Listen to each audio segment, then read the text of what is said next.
जय हिंद। आज का हमारा टॉपिक है स्पॉइलेज ऑफ फूड।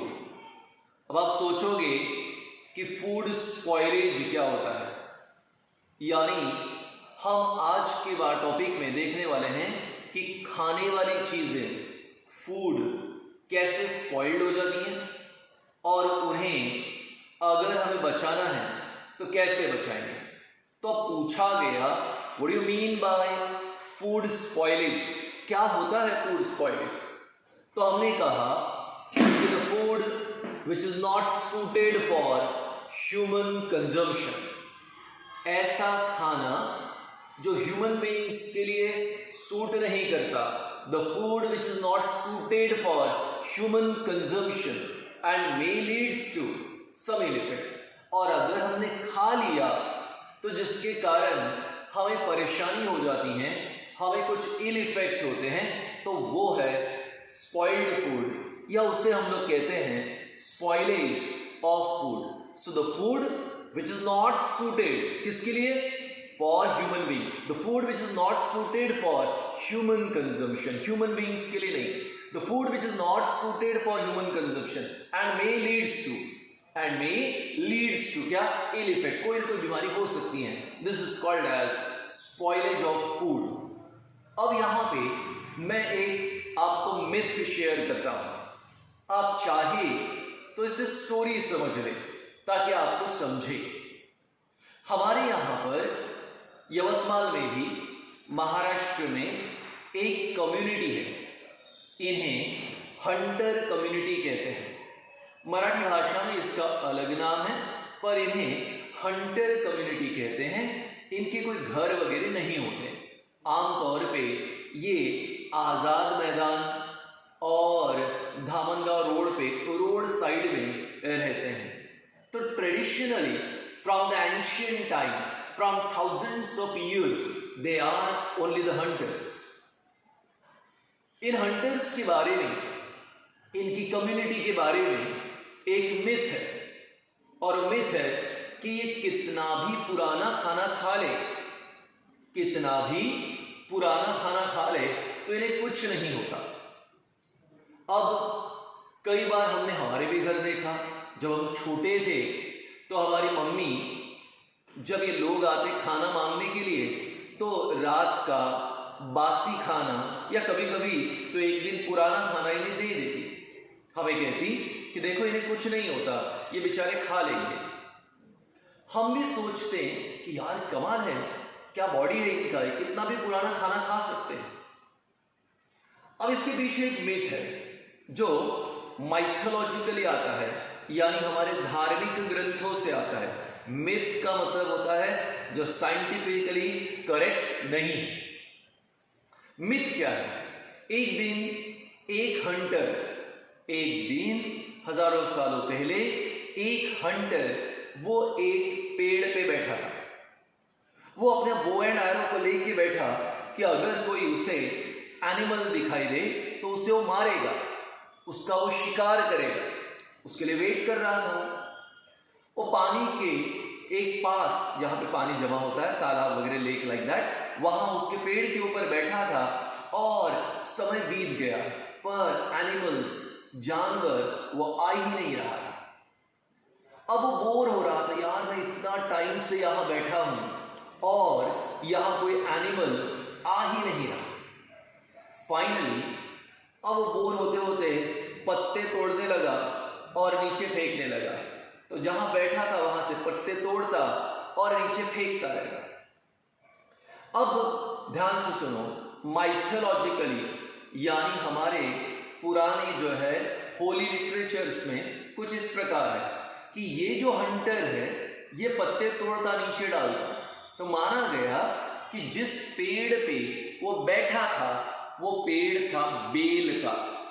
बेल वही पेड़ है जो श्रावण सोमवार के अंदर, ठीक है, बेल फूल जो कहते हैं ना, ठीक है। तो यहां पे वो बेल के पेड़ पे बैठा था और बेल के पत्ते तोड़ता नीचे फेंकता। उसे पता नहीं था, पर नीचे माना जाता है कि शिव जी का पिंड था और उस शिव जी के पिंड पर वो पत्ते गिरते। जब पत्ते उसके ऊपर गिरते तो यहाँ पर इस तरह पत्तों का ढेर लग गया। माना जाता है कि इसे देखकर शिव जी बहुत खुश हो गए और वहां प्रकट हुए और उस हंटर को कहा कि तुम्हें कुछ वरदान चाहिए, कुछ बोन चाहिए तो बोलो। तो उसने कहा कि मैं बहुत देर से यहाँ बैठा था, मुझे यहाँ कोई एनिमल नहीं मिला, मैं चाहता हूँ कि मेरी कम्युनिटी कितना भी पुराना खाना खाए तो कभी बीमार ना पड़े। बस शिव जी ने उसे वरदान दे दिया और तब से लोग ये मानने लगे, ऐसा माना जाता है, तब से लोग मानने लगे कि हाँ, ये लोग कितना भी पुराना खाना खाए तो ये बीमार नहीं होते। ना come to the scientific part, ये बात बिल्कुल भी करेक्ट नहीं है। There is one thing, the one word is that we call mortality rate. Mortality rate यानी मरने वाला रेशो। हमने देखा, हमारे साइंटिस्ट लोगों ने देखा, हमारे डॉक्टर्स ने स्पेशली देखा कि जो हंटर कम्युनिटी के बच्चे हैं वो बहुत ज्यादा मरते हैं, उनके मरने का रेशो बहुत ही ज्यादा होता है। वाई? ओनली वन रीजन, वो अनहाइजेनिक रहते हैं, कुछ भी खा लेते हैं जिससे काफी बार वो बीमार गिर जाते हैं और मर जाते हैं। इससे हमें ये पता चलता है कि हम कोई भी चीज नहीं खा सकते, कितनी भी पुरानी चीजें नहीं खा सकते। कोशिश करें कि रात का खाना न खाए, बासी खाना न खाए, और खाना है तो कुछ खास प्रकार के प्रिकॉशन, प्रिजर्वेशंस के तरीके हमें यूज करने हैं, बिना उसके नहीं। तो आप अब ये समझ गए कि हमें स्पॉइल्ड फूड नहीं खाना है। और स्पॉइलेज ऑफ फूड या स्पॉइल्ड फूड क्या है? तो हमने कहा, वहां पर क्या कहा?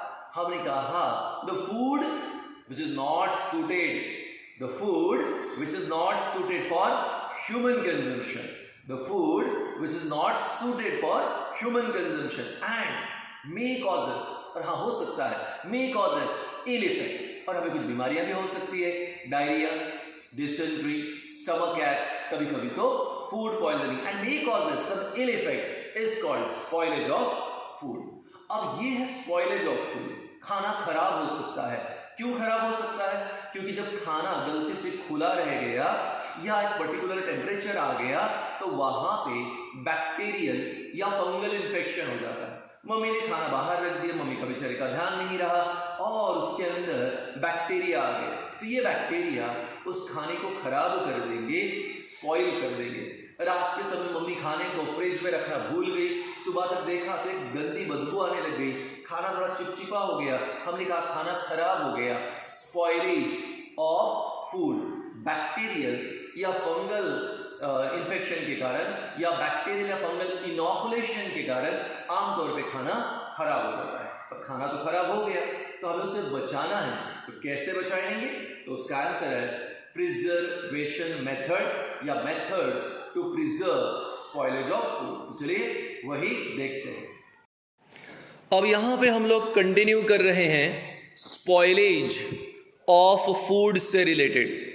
अब ये जो स्पॉइलेज ऑफ फूड में तो मैंने अभी कहा the food which is not suited for human consumption and may causes some ill effect, और हमें हो सकता है कि कुछ बीमारियां भी हो जाए, तो वो है स्पॉइलेज ऑफ फूड। अब अगर खाने को खराब होने से बचाना है, खाने को खराब होने से बचाना है, तो प्रिजर्वेशन ऑफ फूड या मेथड्स टू प्रिजर्व फूड में पहले नंबर पे आता है यहाँ पे फ्रीजिंग और रेफ्रिजरेटर। अब अगर मैं पूछूं कि मम्मी खाने को कैसे प्रिजर्व करती हैं, मम्मी खाने को कैसे बचाती है, तो आप कहोगे सर हमारे घर है ना, मम्मी खाने को फ्रिज में रखती हैं। एब्सोल्युटली। अब खाने को जो फ्रिज में रखते हैं तो फ्रिज का टेम्परेचर रहता है 1 degree Celsius to 6 degree Celsius.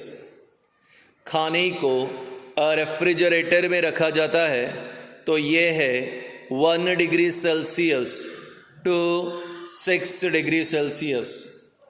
अब ध्यान से सुनो, as temperature decreases, as temperature decreases, activity of microorganism, activity of microorganism also decreases, and thus food can be preserved for a longer duration.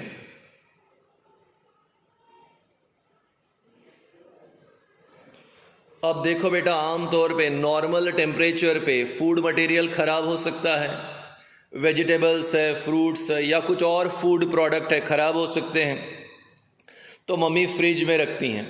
Question आया कि fridge में रखने से क्या हुआ, तो आंसर है सर फ्रिज में टेम्परेचर कम होता है और जैसे जैसे टेम्परेचर डाउन होता है वैसे वैसे यह माइक्रो ऑर्गेनिज्म की एक्टिविटी भी डिक्रीज होती हैं।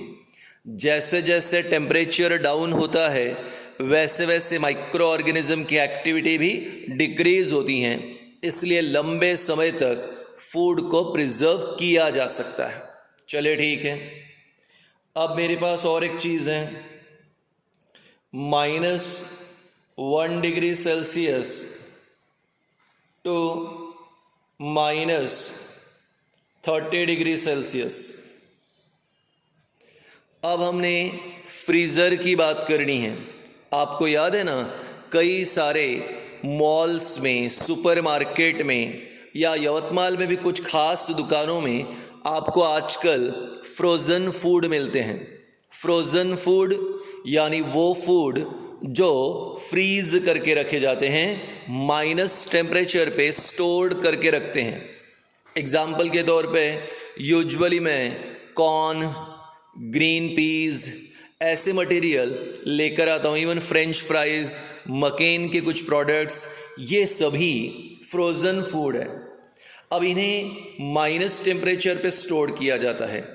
अभी मैंने क्या कहा, टेम्परेचर डिक्रीज होने पर माइक्रो ऑर्गेनिज्म की एक्टिविटी स्लो होती हैं।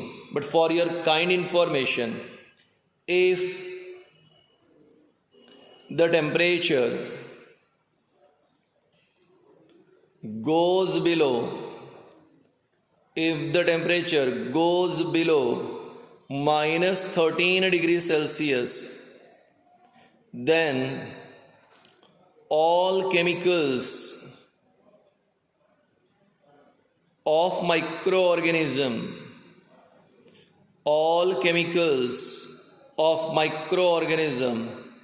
also stops working. ये कमाल की बात है। मैंने कहा था कि टेम्परेचर कम होने पे माइक्रो ऑर्गेनिज्म अपनी एक्टिविटी स्लो करेंगे, पर अगर -13 हो गया, -13 हो गया, तो माइक्रो ऑर्गेनिज्म द्वारा तैयार करने वाले केमिकल्स भी काम नहीं कर सकते। अब इमेजिन करो, माइक्रो ऑर्गेनिज्म काम नहीं कर रहा और उनके केमिकल्स भी काम नहीं कर पाते हैं -13 पे, इसलिए फूड अब लंबे समय के लिए प्रिजर्व रहेगा। कितना, you won't believe, more than 10,000 years भी। ह्यूमन बॉडी, कुछ ऐसे पर्टिकुलर फॉसिल्स मिले जो 10,000 ईयर्स पहले बर्फ़ में दब गए थे। यहाँ पे 10,000 ईयर्स बाद जब बर्फ़ से उन्हें निकाला गया तो वैसे ही थे जैसे 10,000 साल पहले। How it is possible sir? -13 के नीचे माइक्रो ऑर्गेनिज्म भी काम नहीं करता, उनके केमिकल्स भी काम नहीं करते, इसलिए फूड मटेरियल या किसी का बॉडी आराम से क्या हो सकता है, प्रिजर्व हो सकता है। आपको याद है टेलीविज़न पर या कुछ कार्टून मूवीज़ आइस एज में आपने वो बड़े बड़े बाल वाला एलिफेंट देखा जिसे मैमथ कहते हैं। ये मैमथ इस धरती पे 10,000 साल पहले था, पर आज उसके फॉसिल्स मिलते हैं। क्या वो ख़राब हो गए? नहीं। वाई? क्योंकि आज भी वो बर्फ़ के अंदर क्या है, प्रिजर्व है। तो याद रखें, तो जैसे जैसे टेम्परेचर कम होगा माइक्रो ऑर्गेनिज्म की एक्टिविटी कम होगी, और -13 पे यानी फ्रीजिंग पॉइंट, जब फ्रीजिंग पॉइंट से नीचे आते हैं तो -13 पे सारे केमिकल्स भी काम करना बंद कर देंगे। इसलिए अगर आप फूड को, वेजिटेबल्स, फ्रूट्स को अगर रेफ्रिजरेटर में रखते हो तो लंबे समय तक वो प्रिजर्व किया जा सकता है। तो first method of preservation is freezing और रेफ्रिजरेटर। आइए अब दूसरी मेथड की तरफ आते हैं, पाश्चराइजेशन। कोई नई बात नहीं है। पाश्चराइजेशन आपने 7th स्टैंडर्ड में सीखा है। लुईस पाश्चर इस साइंटिस्ट ने पाश्चराइजेशन मेथड डिस्कवर की। पाश्चराइजेशन क्या है?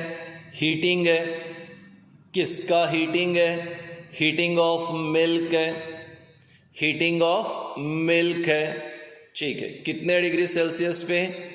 Eight 70 degree Celsius. Heating of milk at 70 degree Celsius for 20 to 30 seconds and followed by a rapid cooling